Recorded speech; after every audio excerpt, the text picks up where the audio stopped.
I have a question here from a non-Muslim. His name is Ravinder. He says, my name is Ravinder. I'm a non-Muslim. I am a Sikh and I believe that all religions are right. And there is one God. Everyone will go to heaven. Maqaan isaa Ravinder jedhama. Gaafiin isaa akkana. Ani maqaan kiyya Ravinder jedhama. Muslimaa miti, hordofaa amantii Siikiiti. Amantiin hundi sirrii akka tahan amana. Gooftaan jirus tokko qofa. Muslima tahee Siik namni hundi jannata seena. Karaa Rabbii dhaquuf karaalee hedduutu jira. Islaamummaa, Siikizim, kan biroos. Kanarratti yaadni kee maali? The brother posed the question. Obboleessi Siik ta'uu isaa nuuf himee amantiin hundi sirrii ta'uu akka amanu dubbate. Amantiin hundi gooftaa tokkotti amana. Nuti hundi jannata seenna. Dhimma kanarratti maal jettaa jedhee gaafii dhiyeesse.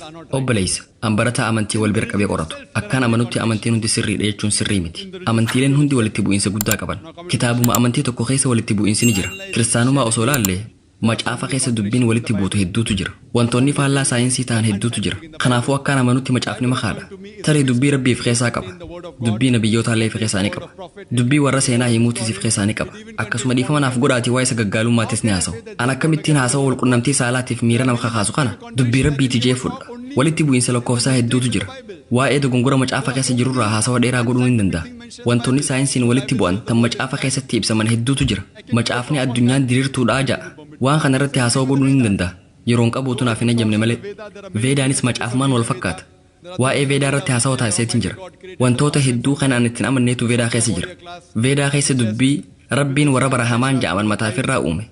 Warra Shatiriyaa yookiin loltoota lapheerraa. Warra waa daldalu Baayishiyaas tafarraa. Shuduraa yookiin warra gada'aanoo ja'aman ammoo faana jalaa uumee ja'ama. Islaamummaan ilmi namaa sadarkaa fi gosaan wal caalee uume jeen barsiisu. Kanaafuu akkamittiin amantiin hundi sirriidha jechuu danda'a. Dabalataan kitaaba Hinduu keessatti abbaa warraa yoo du'e haati warrasaa ibiddeef kisaa ittiin gubamaa jiru keessa seenuun if gubuu qabdii ja'a. Kun guutumaan guututti dogongora. Veedaan aduu lafarra naannootii ja'a. Kun waan saayinsii walitti bu'u. Haala kanaan an amantii wal bira qabee waan hin beekuuf amantiin hundi sirriidha hin jedhu. Amantiin hundi waan sirriif keessaa ni qaba yoo jette sirraa hin fudha. Wanni inni siin jedhus wantoota sirrii ta'an san qofa hordofiin siin ja'a. Waan dogongora ta'an hordofuu hin qabdu. Kanaafuu obboleessa. Haala kanaan dubbii ati jettuun waliin galu. An barataa amantii wal bira qabee qoratu. Kaaseta kiyya ilaaluu ni dandeessa. Waa'ee amantiiwwan hedduu Judaayizim, Hinduuzim, Kiristaanummaa, Sikizim, Budiizimii fi kanneen birootis haasaweetiin jira. Kanaafuu waan sirrii ta'e hordofi. Waan dogongora ta'e ammoo ofirraa dhiisi. Deebisaasiif kana jeettiin abdadha.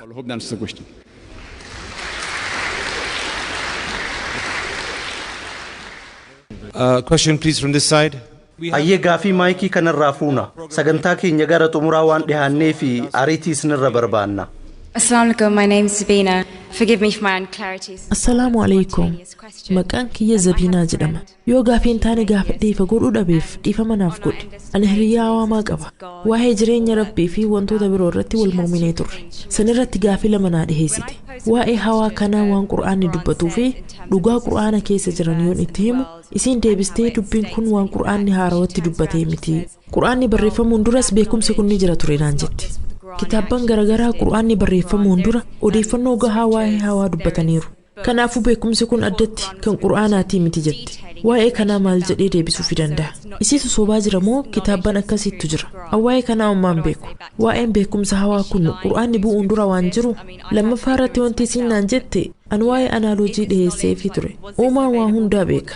Yoo gooftaan hin jiraatin nuti akkamitti argamuu dandeenya jedhee gaafadhe. Yoo of duuba lakkaayaa deemne bakki itti dhaabbannu xumurri ni jira. Yoo xumurri hin jirre ammoo nuti akkamitti argamuu dandeenya jedheen. Isiin ammoo isin warri amantii gooftaan xumura jettanii amantan. Ani akka hawamaatti gooftaan xumura hin jedhu. Kanaafuu gooftaa eenyutu uume jettee na gaafatte. Gaafiin kiyya kana galatoomi. From a religious point of view, you say, well, God is the end. Well, I say as an atheist, who says God is the end? Who created God? That's my question. Thank you. Sister has posed two questions which are again common. Obboleettiin gaafii lama gaafatte. Gaafiin duraa odeeffannooleen Qur'aana keessatti ibsaman hundi Qur'aanaan dura ibsamanii jiran. Kanaafuu kitaabban biraa keessatti eegee ibsame maaltu haara waree jette. Tun gaafii duraati.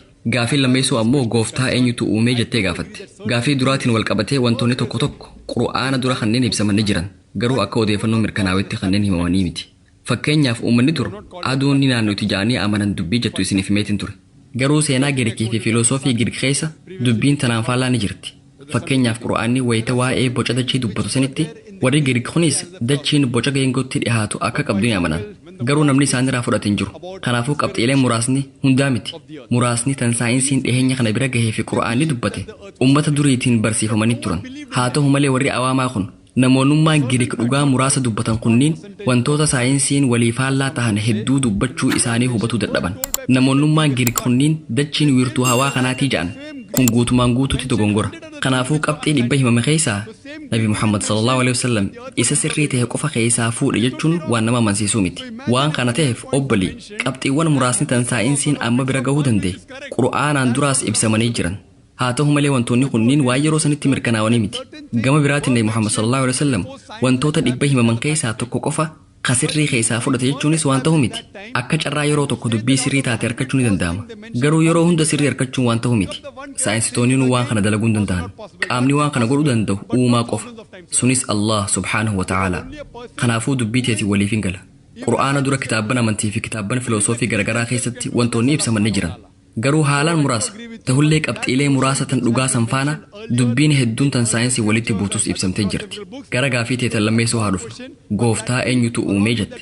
Yeroo hedduu namoonni daawwaa godhan dubbii deebitee isaan sakaaltu fayyadaman. Namoonni tokko tokko wayita daawwaa godhan wanni hundi waan isa uumee qaba mala ja'uu fayyadaman. Fakkeenyaaf kitaaba kana eenyutu uume. Kitaabni kun akkamitti argamuu danda'e jechaa if duuba deebi'anii abbaa hojjete himan. Ati akkamitti argamuu dandeessi? Eenyutu si argate? Abbaa keeti. Abbaa keenyutu argate akaakoodha. Isa hoo jechaa hanga rabbitti deeman. Maayikiraafoona kana eenyutu uume? Warshaadha. Warshaa sana eenyutu uume jechaa deeman. Aduu eenyutu uume? Rabbi. Addeessa eenyutu uume? Rabbi. Akkas jechaa deeman. Akka kiyyaatti adeemsi eenyutu waan kana uume jechaa waa mirkaneessaa deemaniin kun dogongora. Haasawa kiyya keessatti takkaa wanni hundi waan isa uume qabdi yookiin uumaa qaba jee hin fayyadamne. Namticha awaamaa an bira dhaabbadheetu meeshaan hundi uumaa qaba jee natti hima malee an akkas hin jenne. Wanni nin an jee wanni uumame hundi waan isa uume qaba. Gama hiikaa afaanitiin ammoo rabbi jechuun kan hin uumamne jechuudha. Fakkeenyaaf hiriyaa kiyya tokkotu jira haa jennu. Hiriyaan kiyya kun natti dhufee obboleessi kiyya Joon hospitaala seenee jira. Daa'imaas dhale dubra moo dhiira jeen na gaafate. Obbolee tilmaamuu ni dandeessaa? Dubra moo dhiira? Joon daa'ima dhale dubra moo dhiira? Tilmaamuu ni dandeessaa? Namni tilmaamuu danda'u ni jira? Dhiirri akkamitti ilmoo godhachuu danda'a? Kanaafuu namni sun dubra moo dhiira dhale jaanii gaafachuun waan sirriitii miti. Haaluma wal fakkaatuun Allah jechuun kan hin uumamne jechuudha. Eenyutu Allah uume jettee gaafachuu jalqabde taanaan inni Allah miti jechuudha. Allah irraa haasawaan jirtu. Kanaafuu hiikaan jecha rabbi jedhuu kan hin uumamne jechuudha. Waan kana ta'eef gooftaan hin uumamne jechuudha. Yoo dhugaan gooftaan irraa haasawnu kun gooftaa dhugaa sun ta'e deebisaasiif kana jeetti nabbo. Due to the shortage of time, I will allow 3 very quick questions and quick answers, inshallah. So 3 questions. 1, 2.